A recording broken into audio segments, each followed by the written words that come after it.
Welcome to the Listen for Life podcast with Genevieve Richardson. Genevieve is a speech-language pathologist rehabilitating adults with communication challenges after a stroke or due to a neurological impairment. Get equipped with knowledge from experts in the field and professionals you need to know. We'll hear stories and experiences from others who are navigating life with aphasia. So, put your earphones in and take a walk outside. This isn't just a podcast. This is a community, a resource, and a support system. We're in this together. Do life. Good morning. How are you all today? It's Thursday again, and we are live. And I wanted to just say I'm grateful to each of you for tuning in. That's what you get with the live show, folks. And I'm just excited that the holidays are here, and I personally am looking forward to 2024. How about you? So we're going to start out today with an affirmation. I celebrate my victories, no matter how small they seem. I really wanted to focus this episode on the importance of recognizing and celebrating every achievement in the communication journey. With the holidays upon us, it's so easy. I know it is for me to get caught up in the planning, the shopping, the get togethers. And communication and connection can somewhat fall through the cracks where we just get caught up in the things we have to do, right? And then we neglect to stop and smell the roses and appreciate the person that we are with at that moment. So I wanted to bring your attention to celebrating even the most of minor victories. Often when I work with couples where one of the spouses or significant others has aphasia, we talk a lot about what is a small win? What is something we can take care of right off the bat to build confidence, build connection? If you think of it, you probably had a science class one time in school where they gave you a bunch of rocks, different sizes, and they said you've got to get all the rocks into this container. And the smartest way to do it is to get those big rocks in and start working in the small rocks. Well, I'm going to say, let's start with the small rocks, because every time you add a small rock into that bucket, you are building confidence, connection, and communication. So I'm excited to share my news with all of you. I'm going to introduce you to Mary Beth Hines in just a moment. Mary Beth is a speech pathologist, and she has joined Life Speech Pathology, and I couldn't be more happy. You get to meet her in just a second. So this is my victory. This is a significant milestone. If we're looking at it for rocks, this is a boulder for me because I'm not alone. As much as I love doing this work and having grad students, there is nothing like working with a professional who has the knowledge and breadth of experience that Mary Beth has, and she is passionate about this population that we serve at Life Speech Pathology. So without further ado, Mary Beth, come on in. Woo, there she is. Hello, everyone. And hi, Genevieve. Thank you for such a kind and generous introduction. I do appreciate that. And if this is a boulder for you, it's definitely a boulder for me. I am super excited to be joining your team. It's just you. I know you have some people working in the background, but you're the only speech language pathologist who has been working for Life Speech Pathology until now. So I'm so happy to join you. That's awesome. So let's let people know a little bit more about you. I don't tend to share a ton of my stuff, but I'll do better, folks, because I know that you like the behind the scenes and understanding a little bit more. And as Mary Beth and I continue to build the practice, we'll share some of those experiences, because when I put out a social media post with something behind the scenes or something personal, there's just a lot of excitement about it. So we'll do that more. So to get started, Mary Beth, before you tell us about how you got into speech pathology, how did you and I meet? Well, that is it was a fortuitous circumstance for sure. So I actually have my own podcast through speechtherapypd.com. It's called Keys for SLPs. And it is it's about 2.5 years old. It's not something that I intended to do, but my former colleague at Cedars-Sinai Medical Center in Los Angeles had asked me if I was interested in helping with a company that she was running. And at the time, I just didn't have it. I didn't have enough time to do that. So then a few years later, she asked me to moderate courses, and I did. So they're continuing education courses. And then she asked me to host a podcast. And I said, who, me, what? No, but then I remembered I had said no to an opportunity a few years ago, and then that opportunity was no longer available when I was interested in it later. So I said, I don't know that anyone's going to be asking me to host a podcast for them anytime soon, so I'm just going to go for it. And 77 episodes later, that is what I have been doing. And I have had the opportunity to interview Genevieve 3 times. First on telepractice, and then on aphasia, and then on aphasia inclusion in the holidays. So we connected, and I knew as soon as I met Genevieve that her practice was really special.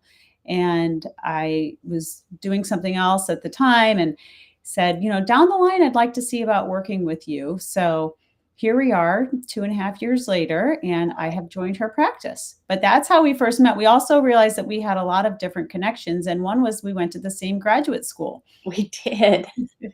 We both went to University of Redlands at different times. So we didn't know each other then, but had several of the same professors. For sure. And some of them are still there. Isn't that great? It is great.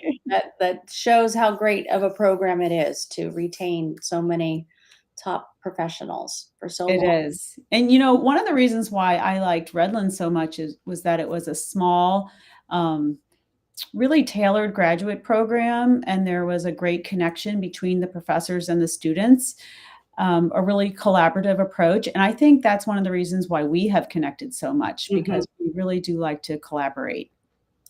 That's my favoriteest part. That's my word. That's my favoriteest part of not doing this alone. Because when we're working with folks, especially in the chronic aphasia space where people have been living with it for a while, we're not just talking about working on a protocol or a method to accomplish one thing. We really have to look at the entire person and their communication partners, their communication opportunities, and what's meaningful for them. So it's nice to have you where we're collaborating and brainstorming and kind of tag teaming with the clients and their families. Yeah, really being able to hone in and see what is it that they need. At this point, after having aphasia for a while, they don't need a worksheet. What they need is a way to communicate with their families, with their friends, in their communities, and move beyond the basics. Yep. So that's one thing I love about working with Genevieve. We really have a whole person approach. I think it's great. So tell us real quick, how did you get into speech pathology? Well, that is a funny story. And I don't know that I have fully shared it with you. So you didn't know what you were asking for. So here we go. So after I graduated from college, I went to work for a major brewing company. And I worked selling beer for about 4.5 years, selling and marketing beer. So I worked at special events and set up special events, and then I worked in direct sales. And with all those different opportunities, I had an expense account where I could go and purchase beer for patrons in an establishment. So when I was in sales, I would go into a restaurant or a bar or or a convenience store or a grocery store. But when I was in a restaurant or a bar, I usually had to wait for the owner or the manager. And so while I was waiting, I would purchase some beer for whoever was in the bar or the restaurant during the day. And usually they were older adults. And so when I decided that I might want to move on from that job, I thought, what was my favorite part of my job? What was my favorite thing that I liked doing as part of selling beer? And that was talking to the older adults. So I found a career where I could speak to older adults and help older adults. I was helping them by making their day, getting a free beer, but I wanted to move beyond that. So that is how I found speech language pathology. And then once I was in it, I realized, well, of course, I love working with kids too. So I have worked with kids along the way, but really wanted to come back to my first love, which is working with older adults. Love it. What a great story. That's a good origin story. Yeah. So can you tell us one fun fact about you? One fun fact. Well, I am also a certified yoga teacher. And if you are looking at this and not only listening to the audio, you will see that I have something funny hanging from my ceiling behind me right here.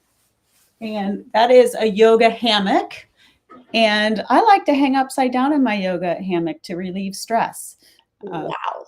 Yes. So we're going to have a conversation about that. I think I got a spot right over there. I could put one. It's really fun. I mean, just even if it's for 30 seconds in between clients, it's a fun way to stretch your back. That's because that's the one thing I get up from my chair after sitting for too many hours, and my pelvis is all tilted under and I'm all walking all hunched over, and not a good. Okay, so I'll put that on my list for 2024. I need to take better care of myself when I'm working. Oh, and we have someone from our audience who says, I love aerial yoga. You would love it too, Genevieve. Thank you, Dee. Thank you for being here and watching the show. All right. So what I also want to talk about, another big rock, after bringing you into the practice, you and I have talked about kind of expanding a little bit beyond just new aphasia and chronic aphasia. We're going to start focusing even more on Parkinson's and the voice treatment that goes with Parkinson's, as well as primary progressive aphasia. And so to that end, I think we're in a really unique position with what we've been doing so far in life speech pathology, that this is just kind of a natural extension of our whole person, whole family kind of approach. Again, we're not just treating the deficit. We're not just looking at the impairment and how to make it better. We also have to work at, what does communication look like with the people that are important to you? How can we train them to help reinforce better communication or techniques or doing homework, whatever the case may be? Because even if we were to see, as we've started doing recently, seeing somebody intensively for hours in a day, there's a lot of hours in a day that needs to be reinforced with the right communication techniques. And that's where I think we are well positioned to support a greater pool of individuals and families. Exactly. Well, I'm really excited about Parkinson's. I think we've talked before.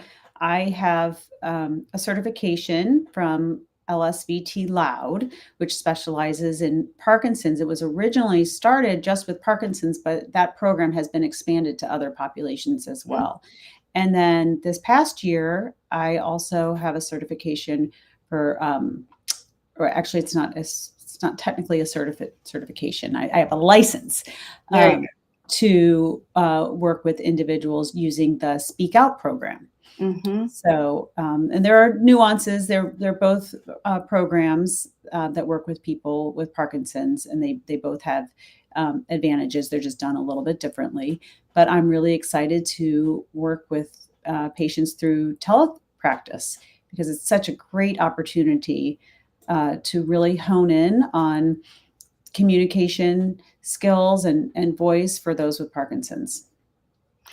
I think it's wonderful. So I'm LSBT certified, have been, I want to say 25. God, I can't be that old to You have can't been be, certified in something. As but an you were really certified early on. I So was, I was. for It those was of you who don't know, LSVT has been kind of the gold standard for many, many years for treating Parkinson's.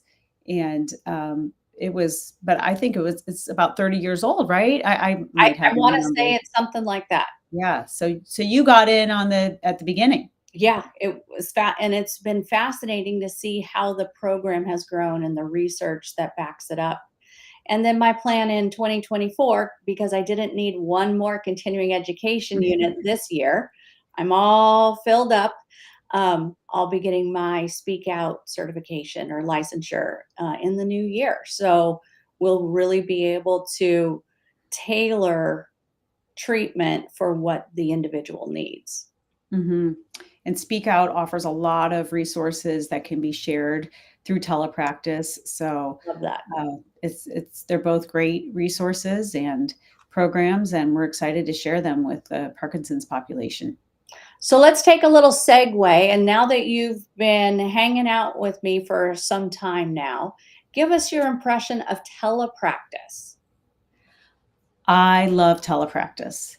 Um, first of all, I love it because I think it's such a great option for the patients and the clients and the families. If you think about it, when you go to an in-person has its place too, and telepractice is not for everyone, but for people who it is for, if you think about it, when you go to an outpatient appointment, you usually have to give yourself a half an hour drive time. And then you have to get ready. That's also going to take, a half an hour. You need someone to drive you there. So that's going to take out of their day. And then you have the drive time on the way back.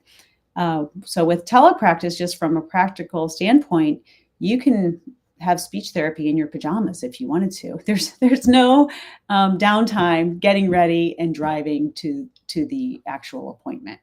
And then as a therapist, I feel like there aren't any other distractions around when we're doing teletherapy. It's just, a 45-minute session, one-on-one. And we really can focus on the whole person, what their needs are, and really create a comprehensive program through telepractice.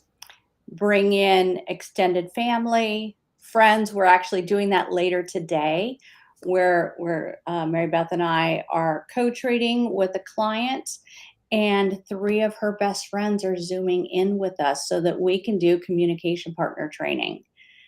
That is what telepractice is awesome for. And if you think about it, that was so easy to set up. There was Always. a text and an email, and voila, we'll actually have her 3 friends and 2 daughters on the same call, and we're all going to brainstorm together and really think of what is best for that client. So that would be really hard to get all those people in one room if we weren't doing That's right. teletherapy, or just to coordinate their schedule. And the the visual part of it, like, we don't physically have to be there, but we can be full screen and you can fully see faces and facial expressions and body language, and it's just a great way to connect. Well, sometimes it's actually easier with telepractice to see what someone's mouth is doing, Mm, because you can really make that screen bigger. They can be larger than life. mm, So that's another reason why I like it. there you go. Love that. So we're going to pivot again, and I'm just going to take a minute. And now that you've all met Mary Beth, you don't get to meet the other folks, but I do want to give a shout out to my support personnel at Life Speech Pathology. So first off, Autumn, I gave her the title. I've been trying to come up with clever titles. She is the client and program support specialist. So Autumn is a friend of mine. I met her early on when I moved here to Austin, and she had joined the team, gosh, sometime early this year. I want to say April, May, autumn. You'll have to let me know. I can't remember. But Autumn brings is enthusiasm and an aphasia perspective. She really helps me with the message so that it's aphasia friendly. So that, if I'm redesigning the homepage on the website, that we allow plenty of white space to make it less visually overwhelming, making sure the phrasing is good. Plus, she is a dynamo at grammar and punctuation and all of those things. I type, if heaven forbid any of you ever have to see a text message from me because, half my words run together because I guess my thumbs are too fat. But Autumn helps smooth all that out and just gives a great perspective. And I'm just so grateful, Autumn, to have you on the team. Stephanie is also behind the scenes. I'm referring to her as business organization and design manager. She helps me with so much organization. You all, oh my gosh, you would have been horrified if you saw my Dropbox account and my Google Drive account. And Stephanie, God love her, this is her wheelhouse. This is her zone of genius. She is so great about organizing, putting things together. She makes these most beautiful spreadsheets that actually makes you want to input content onto the spreadsheets. And I thought you were doing all that. Well, I've learned a lot from Stephanie. I did, I play with it, but see, I can so easily get caught up in the design and making things look pretty, then the content suffers. So I've been trying to pass much more of that on to Stephanie and let her do that and help work out the systems. And then she cleans it up after I mess it up again. But she has been so pivotal in cleaning up my course. It's called Unlocking Aphasia course. And anyway, I won't get too deep in the weeds on this, but she helped make it really pretty and flow nicely. And she's helping behind the scenes create our future community. And we'll talk about that down the road. That's a 2024 project. Hopefully, quarter 1, we will get that rolling out. So thank you, Stephanie. You are invaluable. And then the last person behind the scenes that I want to thank is Lana. Lana is our podcast production coordinator. So when we finish these live episodes, Lana is the one that does a lot of the processing behind the scenes, making sure the podcasts get out on time and that the transcript is there, the summary is there, and all of that great stuff. So Lana, I am appreciative of you. And that's the team. So there's 5 of us now at Life Speech Pathology, and I'm grateful to each of you. So let's move on to our topic. So now that we've spent 23 minutes. I think I can speak for the whole team and say we are grateful for you, Genevieve. Well, thank you. Thank you. This is a family. This is a family affair, and everybody is well invested. Okay, so we are talking about celebrating communication victories. We're 11 days out from Christmas. We all know it. I haven't done one iota of Christmas shopping at all. Well, we'll get to it. That's what Amazon's for, right? So Mary Beth, I thought maybe we could brainstorm a little bit about how we can inspire our listeners to be aware of when they could potentially have a communication victory, because sometimes it's subtle. Again, we get caught up in the things we have to do and we don't take that step back. So what are your thoughts on this? I know I'm kind of putting you on the spot here, but what are your thoughts? Well, I think it's so important to recognize the little victories. When you look back a year ago, think about maybe what you were able to do to get ready for Christmas, and think about how you'd like to be a little bit more involved. So maybe last year you helped put the trees on the ornaments, but you had aphasia, and so you didn't really talk much while you were putting up the ornaments. Maybe this year you make a goal to just say, with every ornament, you make one comment about that ornament. And that's a victory. That's a little thing, but it's a victory. I think any step toward independence is a victory. It is. And, maybe that's um, just being more independent with your schedule, or maybe that's being independent with getting the ingredients out for your favorite Christmas cookies. That's right. Last year you participated, but it was done for you, and this year you're taking another step. That's So right. every little thing that you do can be a victory. It can. Pulling out the family albums. Maybe not all of them, maybe pull one out and grab a picture out, maybe stick it on the tree. One of my favorite things to do for my Christmas tree, when I receive Christmas cards from people, I wish I had a picture of it. I just kind of stick it in between the branches, so it adds as an additional decoration. Oh, wow. And why can't we do this with pictures? Like when I used to always have like school pictures from the kids, I'd stick them on the tree, or if we had a recent family picture. And then when people come over, they see the lovely tree, but then they also get to enjoy the cards, the pictures. And that's just something fun to talk about, especially if I can find an old picture of my girls when they were little. They love to reminisce and talk about those times and what that Christmas was like. It's remarkable how much they remember from each of these holidays. Hmm. So, Mary Beth, what's a family? So, I want to kind of make this more tangible for people. So, I thought you could share a holiday tradition and how you can celebrate communication victories with your family. And then I'll do the same with one of our traditions. Okay.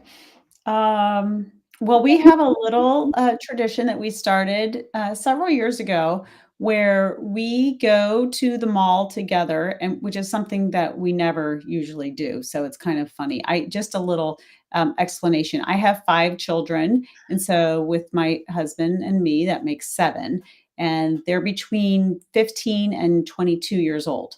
So anyway, we all go to the mall together. We pick names out of a hat, and we have a mission that within 30 minutes everyone needs to find a gift for that person, and it has to be kind of funny and clever and make us all laugh. I mean, that actually wasn't a requirement, but that's a one that organically kind of Nice. developed as part of this activity. So anyway, then we all go to eat at a restaurant where we normally don't go, and we just go there just this one time of year. So that's really funny. And we laugh the whole time we are exchanging these gifts. So I think a communication victory is laughter. If we can laugh, that does so much for us, for our spirit, for our connection. And so laughing together is a communication victory. Love that. For us, something I started and I only have 2 girls, 17 and 19, that we started. I didn't want Christmas to be about the gifts. So I always, that kind of delayed gratification on Christmas morning. You don't just wake up at the crack of dawn and wake me up early to go get to the gifts. So instead, what we do is we make cinnamon rolls. My husband is the baker in the family, and he's taught the girls, even the youngest who does not like cooking, but she is motivated enough to participate with baking of the cinnamon rolls. And as you can imagine, that takes some time. And there's time in between that we laugh and we put on Christmas music, and we just spend the time in the kitchen and around each other while we're preparing the cinnamon rolls. So once cinnamon rolls are consumed, if we have people over, we get dressed up, but if not, it's a jammies day nearly the entire day. And then we do the gifts. So our communication victory is spending that time together and really being present. I don't worry about the meal that I'm cooking later because I've prepped it. If I'm on my game, I prep it so I don't have to worry about it because I want to be present, especially as my youngest is getting ready to go away to college next year. Yeah, well, that's going to be a whole other topic. But as I get ready for mentally and psychologically get ready for that, um, I really want to be present. And that's what I think our families can do. Just find a way to stop and smell the roses, right? There's a reason that saying has existed for so long, because we get caught up and we don't do it. Well, and if you really think about it, that's what makes Christmas so special, is that all distractions are removed for that day or for that morning. While you're Christmas morning, while you're together as a family, the stores are closed. Uh, you're not thinking about being anyplace else except where you are presently with your family and spending that time together. And I just love Christmas. It is such a special day. It is. It is. So I hope those two examples, one from each of us, helps you to see how just something simple as laughter, spending time together, being present. I wish that for each of you, whatever your holiday situation is. If you're alone, have a moment of gratitude. What are you thankful for? Reflect back. So we're going to pivot yet again. We're coming to the end of this episode. I wanted to review with you guys. I've mentioned it once on one episode before this, but it was Thanksgiving morning as I'm prepping my smoker to get my turkey on for Thanksgiving that I came up with a communication strategy. The acronym is CLEAR. And what that stands for, the C is calm environment, meaning create a peaceful, distraction-free setting to facilitate better understanding and responses. So this, again, it was directed, my thought was for the holidays, but really this can be at any time of year. L stands for listen actively. If you're communicating with someone who has aphasia, show patience, give them the time to respond, listen with empathy. E is encourage nonverbal cues. Encourage gestures, drawings, any form of communication. Some of my clients, we have taught them how to air spell, meaning they can't think of they know what word they want to say, but they can't think of it or they can't get their mouth to say it. So sometimes they can just give us the first letter, and something as simple as that can help the listener start guessing from the context, perhaps what they're thinking of. So it's important to always have pen and paper, pencil and paper, crayon and paper, whatever around at the holiday, especially if you have a lot of people in your house. You never know how you can write down a word or draw a picture that can facilitate that communication. A is adapt your speech. Keep it simple. If you're going to ask a question, only have one thing in the question. Don't ask a two-part question. Do them separately and get an answer or a response back. Clarity is key. Keep it simple and pause and wait. R is to repeat what you heard back and confirm. Don't hesitate to repeat yourself if you need to get clarity. Make sure that the message was received to your person with aphasia and that whatever they give you back, that you understood it. Harry, did you mean this? I heard you say this. Does it mean this? So let's review. Clear, calm environment. L, listen actively. E, encourage nonverbal cues. A, adapt your speech. And R is repeat and reconfirm. So that's the CLEAR strategy. What do you think, Mary Beth? It's a great strategy. I love acronyms. When I first, I think you did this on a Thanksgiving episode when you first introduced this. And I was thinking, oh, this is going to be about clear speech. But instead, I kind of envision using this acronym. I envision clearing a field to let communication grow. Ooh. We're setting us up for success.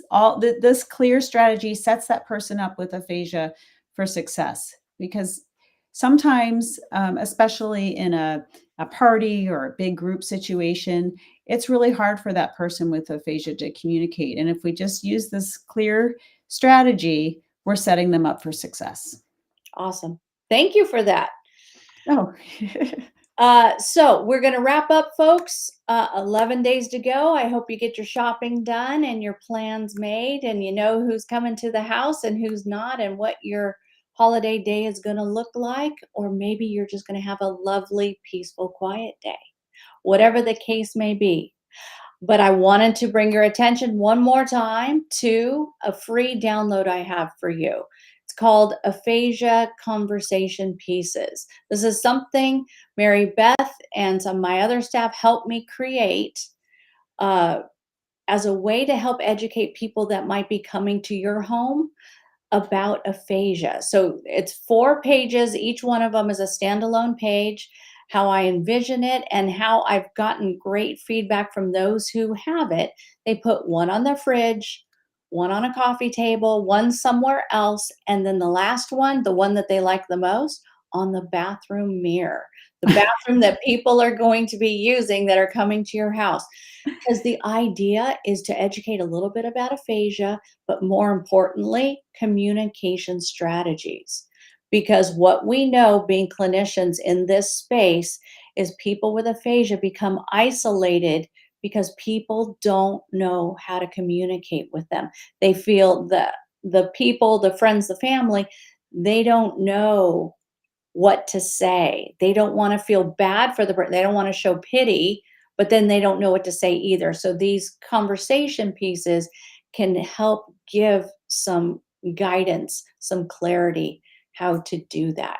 And it's just another tool in the toolbox. So if you would like your own copy, it is free. My website, DoLifeSpeechPathology.com/holidays. Autumn, thank you for putting that link in the chat. So if any of you are catching this on the replay, the link is there. Check it out. And also on the website is all of the videos, all these live episodes I did about the holidays. It is all about communication and connection from the perspective of the person who has aphasia and what they want their family to know. It's good training. And with that, Mary Beth, we are done.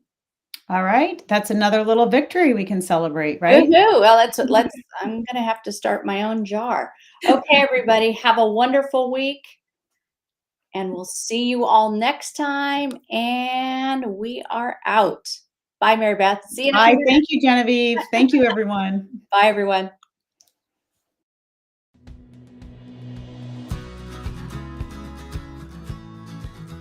Thanks for tuning in to the Listen for Life podcast. We hope you feel empowered and supported. Head over to listenforlifepodcast.com to see the show notes with links and information from today's episode. Do you have a topic, a resource to share, or a guest recommendation? Inquiring minds want to know. Let us know in the comments section.